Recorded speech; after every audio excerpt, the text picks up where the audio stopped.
동일한 규격의 제품을 대량으로 생산하기 위해 금속 재료를 사용하여 모체의 틀을 제조하는 금형산업. 금속 부품을 찍어내거나 플라스틱 제품을 만들어내는 데 사용되는 금형은 제조업 산업 현장의 기본이 되는 대표적인 뿌리 기술이다. 특히 금형 설계부터 제작에 이르기까지 고도의 기술력이 필요한데 여기 과거 전량 수입에 의존하던 페트용기 생산용 금형 개발에 앞장서 국내 최초로 국산화에 성공한 대한민국 기술 강소 기업이 있다. 그때는 또 독일하고 일본의 기계들이 들어와 있는데 할 수가 없는 거예요. 측정 설비도 안 됐고 정밀 가공도 안 되고 그런데 그 데이터도 하나도 없고 야 독일도 하고 일본도 하고 미국도 하는데 내가 왜 한국이야 왜 안 돼? 그거 하나만 가지고 있어요. 그거 하나만. 외국의 금형 기술에 의존하지 않고 우리 기술력으로 이루고자 했던 창업자의 굳건한 의지는 블로우 금형 기술 국산화로 이어졌고 페트용기 금형 설계 제조 기술에 있어 선도적인 역할을 하고 있다. 이 분야 독보적인 금형 기술을 바탕으로 승승장구하고 있는 오늘의 히든 챔피언을 만나보자. 경기도 부천시에 위치한 금형 전문 기업. 국내 페트 금형 분야 1위 기업으로 설립 초기부터 페트 금형 기술의 국산화 연구에 몰두해 왔고 일찍이 금형 기술 국산화에 성공하며 빠르게 성장해왔다. 독자적인 기술력과 41년 풍부한 경험을 바탕으로 다양한 페트 금형 설비 제작과 함께 고품질의 페트 포장 용기를 생산하고 있는데 현재 국내는 물론 세계 각지로 수출하며 위상을 높이고 있다. 저희 회사는 전량 수입에만 의존하던 페트 용기 생산용 스트레치 블로우 금형을 최초로 국산화하여 사업을 시작한 회사입니다. 현재 국내 시장은 물론 해외 50개국에 160개 이상의 업체와 거래 중에 있고 현재 성형사업부에서 용기 생산으로 사업을 확장하였고 사내 부설연구소를 통해서 새로운 제품의 개발된 제품을 양산체제로 할 수 있는 설비의 개발까지를 담당하는 토탈 솔루션을 제공하는 회사입니다. 대한민국 금형산업의 태동기였던 1982년에 문을 연 이곳.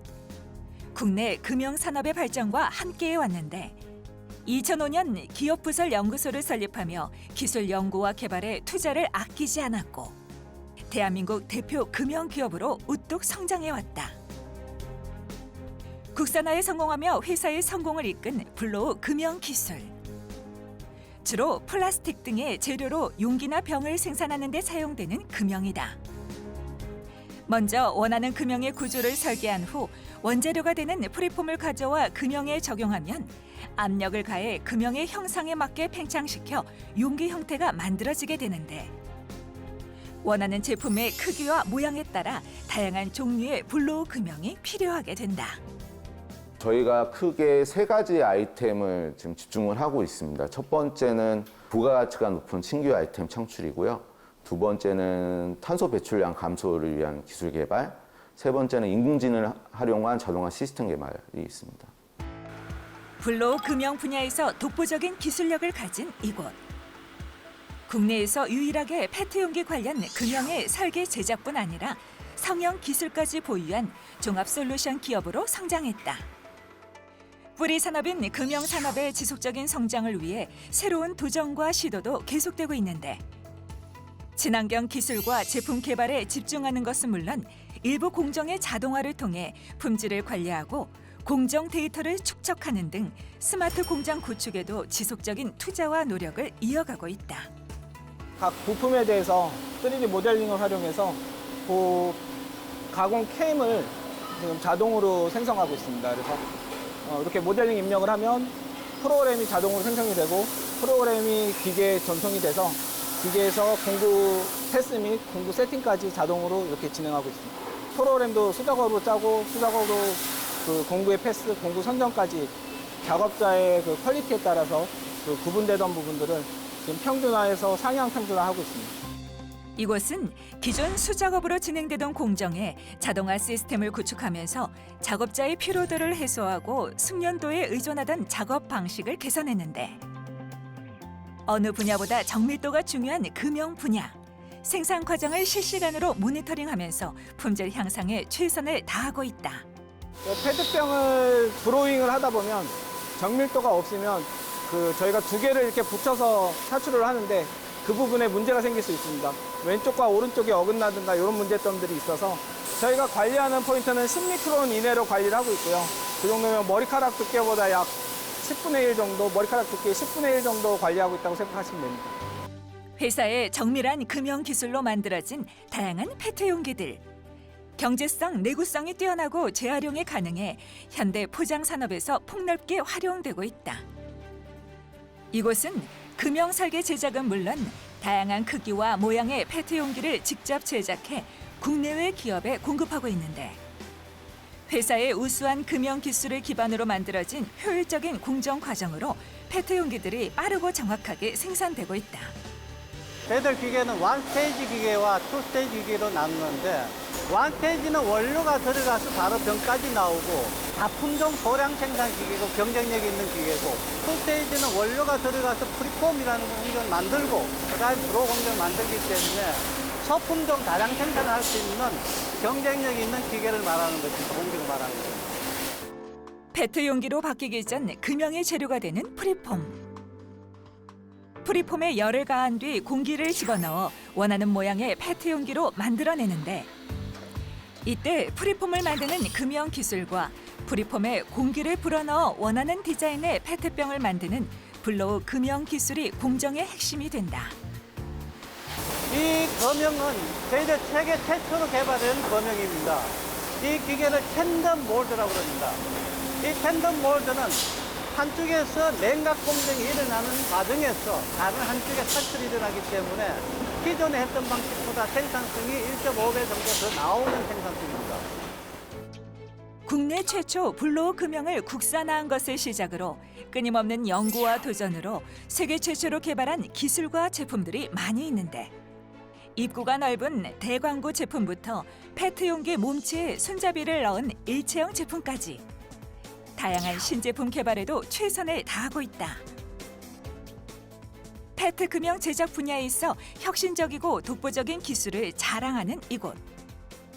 17건의 특허권과 1건의 실용 신안권, 67건의 디자인권 등 많은 산업재산권을 보유하고 있는데 이러한 회사의 눈부신 성장 뒤에는 창립 초기부터 기술 경쟁력을 최우선으로 생각하며 끊임없이 도전했던 창업주 김옥렬 회장이 있다.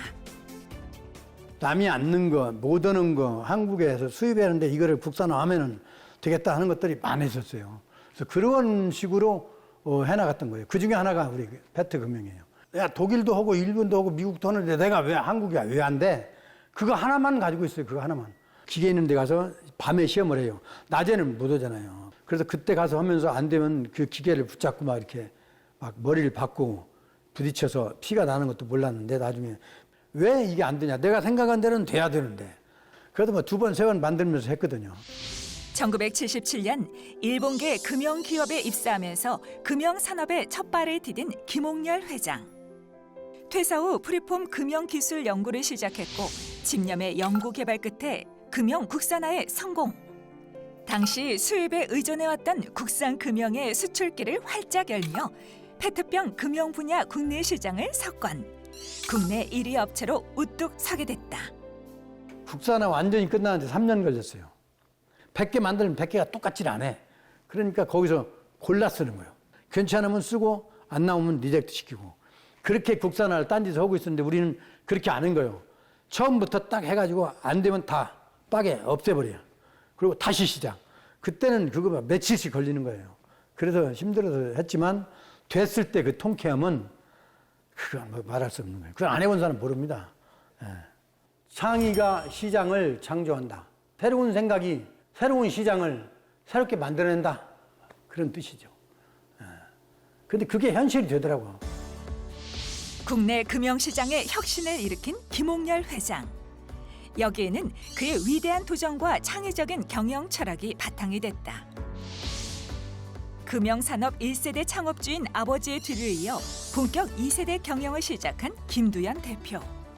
회장님이 창업하여서 사업을 시작하실 땐 국내에 없는 설비를 국산화하여서 시장을 개척하였다고 생각되기 때문에 회장님이 만들어 놓은 1세대가 만들어 놓은 회사를 제가 이어받음으로써 망가뜨리면 안 된다라는 거, 그리고 1세대인 회장님이 시장을 개척하셨다면 저는 지금까지 축적된 기술과 노하우를 바탕으로 세계 시장에서 좀 시장을 더 확대할 수 있는 그런 역할이 제 역할이지 않을까 싶습니다. 계속 변화하는 세계 금융 시장에 대응하기 위해 머리를 맞대는 두 사람. 1세대의 경험 노하우와 2세대의 글로벌 감각이 더해져 회사의 지속적인 성장을 만들어내고 있다. 이번에 수정된 프리폼이고요. 수정된 프리폼으로 지금 샘플링 한 용기입니다. 그렇지. 디자인이 아마 한 10개, 20개 나올 거야. 이 똑같은 프리폼으로 디자인 10개, 20개 나오면서 상황에 따라서는 디자인 프리폼도 다시 만들어야 돼. 이 두 가지 병은 현재 프리폼 상태에서 뽑는 거는 큰 무리 없이 진행될 수 있을 것 같습니다. 일단 영업 쪽에서는 최대한 투자비 크지 않은 범위에서 제품군을 좀 확장할 수 있는 방안으로 협의하고 있고요. 지금 현재 한 4가지 한 정도는 진행할 수 있을 것 같습니다. 이건 뭐 계속 해야 돼. 계속 진화하듯이 계속 진화시켜서 퍼펙트하게 갈 때까지는. 그게 개발이지 뭐. 이 용기에서 이제 하부 상부 할 균형 때문에 이제 수정을 좀 필요로 할 것 같고요. 많이 올라왔네.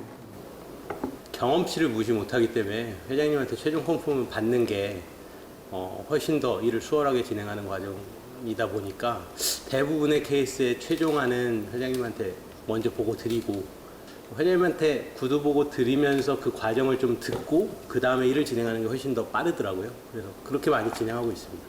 그 월드마켓의 그 마인드가 나보다는 나는 이제 그 내가 하나하나 겪었지만 간접적으로 경험을 해가지고 또 뭐 의사소통이나 대화도 논화도 그 직접 겪었기 때문에 그런 거는 뭐 나보다 훨씬 더 앞서 있지 않겠나. 이런 제품을 만들면서 기계가 계속 우리가 제품 바꾸듯이 기계도 계속 바꿔야 되거든요. 이거 위에도 뭐 할 게 많아요. 할 게 많으니까 그쪽으로 이제 많이 넓어지지 않겠나. 그런 생각을 갖고 있는 친구니까 뭐 잘할 걸로 보고 있습니다. 지난 2005년 문을 연 회사의 기술연구소. 개소 이후부터 18년째 새로운 기술 개발과 연구를 책임지고 있다.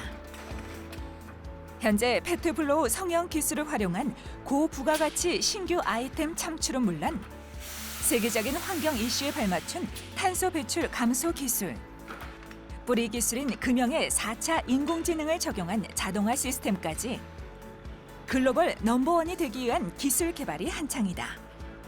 이것도 어느 정도 인공지능을 가지고 일단 저희들 증명한 것들이거든요. 일단 조건이 나오면은 이거 두께를 재가지고 그런 다음 저기 컴퓨터에다가 넣어가지고 학습을 시켜가지고 다시 이제 저희들 최적의 어떤 공룡 조건을 좀. 조건이 다시 들어가서 네, 맞습니다. 네. 계속 진행시키는. 9월 초부터 네캐비티 금형 장착돼서 실제 러닝 돌리고 네. AI 데이터가 들어가고 나면 올해 연말쯤에는 실제로 가동 양산 실질적으로 테스트에 들어갈 수 있겠네요. 양산적인 어떤 조건 테스트 상태까지는 이제 완료시킬 그런 예정입니다. 중공 용기를 성형할 수 있는 투스테이지 블로우 성형 장비입니다. 크게 이 장비의 특성을 보면은 냉각된 프리폼을 투입해서 일단은 재히팅을 한 다음에 히팅된 프리폼을 가지고 형체 장치에서 고압의 어떤 공기로 블로잉한 다음에 치출할 수 있는 그런 어떤 구조입니다. 기존 어떤 방식들은 실질적으로 숙련됐던 전문가들이 조건을 입력해서 병을 만들지만은 저희들이 개발하고 있는 이 장비들은 학습된 데이터를 가지고 숙련되지 않은 사람들도 숙련가처럼 조건을 잡아낼 수 있도록 부가적으로 저희들이 장비를 개발하고 있습니다. 아직까지는 블로우 장비 쪽에서는 이런 어떤 인공지능을 결합한 시스템 없는 상태이고요. 아마 개발하게 되면 거의 세계에서도 거의 선두주자로 아마 개발되지 않을까 그렇게 생각되고 있습니다. 회사가 미래 성장 동력으로 주력하고 있는 자동화 공정 시스템. 인공지능을 결합한 금형 공정 시스템의 개발은 새로운 도전인 동시에 시장을 새롭게 창조할 것으로 기대된다. 근데 사실 한국뿐만 아니고 전 세계 이쪽 스트레치블로우 용기를 성형하는 업체들에서 모두 겪고 있는 게 과거에는 포장하는 단순 인력의 인력 공급의 부족을 로봇가 대체했다면 지금은 오퍼레이터들이 부족한 게 전 세계적으로 다 벌어지고 있는 일이거든요. 그래서 한국뿐만 아니고 해외에서도 이런 오퍼레이팅 기술력을 AI가 컴퓨터가 데이터를 바탕으로 취합해서 적용시키는 그런 기술들을 굉장히 필요로 하고 있어서 저희는 금형 기계 용기를 다 생산하다 보니까 직접 그 필요함을 먼저 느껴서 먼저 진행이 됐다고 생각하시면 될 것 같습니다. 남들과 똑같이 해서는 남들보다 앞서갈 수 없다. 창업주인 김홍열 회장이 직원들에게 항상 강조하는 메시지다. 이것이 페트 금형 분야 1위 타이틀에도 현실에 안주하지 않고 끊임없이 도전하는 원동력이 되고 있는데, 새로운 제품 연구와 개발을 위해 모인 기술 설계팀. 이 병은 지금 냉각 사이클 좀 길게 잡아서 나온 병이고, 이거 냉각 사이클을 좀 짧게 잡은 병이에요. 근데 그 어떻게 차이가 있어? 냉각 사이클을 짧게 잡으면 여기에 하단에 기포 자국이 좀 보이거든요. 그래서 그거를 또 없애게 하려고 또 좀 더 길게 잡다 보면은 이제 바닥이 터지는 현상이 나와서 지금 이제 저 현장 쪽에서는 그럼 어떻게 조건을 좀 잡아달라 조언이 좀 왔었습니다. 창문은 4.8T, 하부가 5T인데 바닥이 2.3T네. 이 정도면 내 생각 한 0.2T 정도 바닥을 했으면 좋겠는데. 고객의 요청에 새로운 형태의 금형을 제작하기 위해서는 용기의 디자인과 형태를 모델링하고 금형 구조부터 설계해야 한다. 여기에는 정밀한 설계 작업이 필요한데, 최근 인공지능을 활용한 설계 자동화 시스템 개발에 집중하고 있다. 저희 설계팀이 개발하고 있는 핵심 기술은 설계 자동화 시스템인데요. 인공지능을 활용하여 예비 성형체인 프리폼을 자동으로 설계하고 표준화된 3D 라이브러리를 통해 금형 부품들을 불러와 획기적으로 설계 시간을 단축할 수 있는 시스템입니다. 고객들이 좀 더 고품질의 품질을 원하고 있고 또 그 금형에 대한 단납기를 요청하고 있기 때문에 저희 설계 자동화 시스템은 고객의 단납기와 품질을 만족하기 위해서 꼭 필요한 시스템입니다. 회사가 오랜 시간 개발하고 발전시켜온 손잡이 일체형 페트병. 기존에 별도의 손잡이를 부착하던 방식에서 같은 재질로 손잡이 일체형 용기를 개발했다. 우수한 그립감에 사용하기도 편리하지만 추가적인 손잡이 부착 공정이 필요 없어져 생산성이 높고, 별도의 손잡이 분리 배출이 필요 없어 재활용하기 쉬운 장점이 있다. 손잡이랑 프리폼이랑 같이 붙어 있긴 하지만 블로 성형하고 나서 용기 몸체랑 그 손잡이가 이제 결합이 되는 기술을 저희 개발을 했거든요. 그런 기술은 세계에 아직 없습니다. 저희가 최초로 개발한 기술입니다. 요 손잡이 용기 같은 경우는 저희가 그 블로 성형기가 저희 장비만 성형할 수 있거든요. 근데 초반에 이제 장비랑 금형이랑 성형 기술이 일치가 됐을 때 딱 이게 제품이 정확하게 나오거든요. 그 세 기술을 딱 일치하기가 굉장히 좀 어려웠었습니다. 네. 5년 이상 걸린 걸로 알고 있고요. 처음에는 원래는 원스테이지 공법으로 처음에 이제 금형을 만들고 했다가 이게 한계가 있구나 해서 별도로 이제 장비를 개발을 하고 금형도 개발을 하고 그리고 기술, 성형 기술도 개발하는 기간이 굉장히 좀 오래 걸렸습니다. 창의적인 아이디어 제품으로 시장을 새롭게 변화시키고 있는 이곳. 회사가 세계 최초로 개발한 손잡이 일체형 페트병은 경제적이면서도 친환경적인 장점에 국내는 물론 해외 시장에서도 큰 인기를 얻고 있다. 사실 지금 전 세계에 지금 수출을 하고 있고 문의도 많이 받고 있는데요. 제가 생각하기에는 블루오션이라고 하면 아프리카 쪽도 지금 많이 개발을 하고 있기 때문에 그쪽에도 기회가 있을 거라고 생각하고, 마지막으로 인도 시장이 굉장히 크기 때문에 인도 시장도 좀 계획은 하고 있습니다. 해외 시장의 변화와 요구에 발빠르게 대처하며 시장을 개척하고 있는데, 현재 해외 50개국 160개 고객사와 기술 협의부터 금형 수출, 사후 관리까지 담당하며 수출에 박차를 가하고 있다. 하지만 세계적으로 심각해지는 환경 오염에 플라스틱에 대한 해외 시장의 각종 규제는 커지는 상황. 페트 금형 제작부터 용기 생산까지 담당하는 회사에는 큰 위기가 찾아온 것이다. 아무래도 플라스틱에 대한 인식이 굉장히 요즘에 안 좋은 거는 사실인데요. 오히려 저희한테는 기회라고 생각하고 있습니다. 왜냐하면 지금까지 쓰던 플라스틱 재질을 바꾸면서 또 새로운 시장이 생기고, 그리고 그거에 또 맞춰서 사람들은 계속 플라스틱 용기를 찾게 되거든요. 아무래도 용기보다 병보다는 좀 더 편리하고 그런 부분에 있어서 저희가 그런 기술력을 발빠르게 또 대응할 수 있는 기술력을 가지고 있기 때문에 저는 오히려 좀 시장의 기회라고 생각하고 있습니다. 현재의 위기를 절호의 기회로 바꾸는 사람들. 친환경 페트 소재의 개발부터 생산 과정에서 발생하는 에너지 소비와 폐기물을 줄이는 등 보다 환경 친화적이고 혁신적인 생산 방식을 찾아 적극 대처하고 있다. 그리고 앞으로는 그 대체제가 나오지 않은 이상 페트는 계속 사용될 거고요. 또 페트의 장점이 재활용할 수가 있어요. 그래서 재활용 그 페트를 활용한 용기가 이제 유럽에서는 본격적으로 생산을 하고 있거든요. 저희 나라도 2025년부터 의무적으로 이제 그 재활용 페트를 어느 정도 사용하게 되어 있습니다. 그래서 앞으로 재활용 페트 생산에 대한 기술 개발도 이루어질 거고요. 또 요즘 또 핫 이슈 중에 하나가 바이오 소재를 활용한 그 썩는 플라스틱들에 관련된 용기 개발도 꾸준히 이루어지지 않을까 생각하고 있습니다. 40년 넘는 업력을 바탕으로 전통의 뿌리 산업인 금형을 새롭게 혁신하며 지속 성장해온 이곳. 1위의 자리에서도 현재에 만족하고 안주하기보다 창의적인 생각으로 도전을 멈추지 않고 시장을 새롭게 만들어온 사람들. 페트 금형 분야 국내 1위를 넘어 이제 글로벌 넘버원이 되는 그날을 기대해본다. 서로 인간적으로 따숩게 지내자. 인화, 그다음에 창의, 새로운 생각을 현실화시키는 거예요. 그다음에 도전, 그 현실화시키는 것만 가지고 있으면 안 돼. 만들어야 돼요. 도전. 이게 내 세 가지. 과거부터 쭉 이런 생각을 가지고 있었어요. 그러면 성공한 거 아닙니까? 기본적으로 제가 기술력이나 경험 면에서 1세대인 회장님을 뛰어넘을 방법은 사실 없다고 생각하고요. 앞으로도 저희가 하는 스트레치 브로우 금형이라는 사업이 세계 시장에서는 아직도 많은 가능성이 있다고 판단되고요. 물론 그 과정에서 친환경적인 제품과 어떤 친환경적인 프로세스의 개선들이 필요하겠지만 할 수만 있다면 아직도 가능성은 많이 있다고 생각됩니다.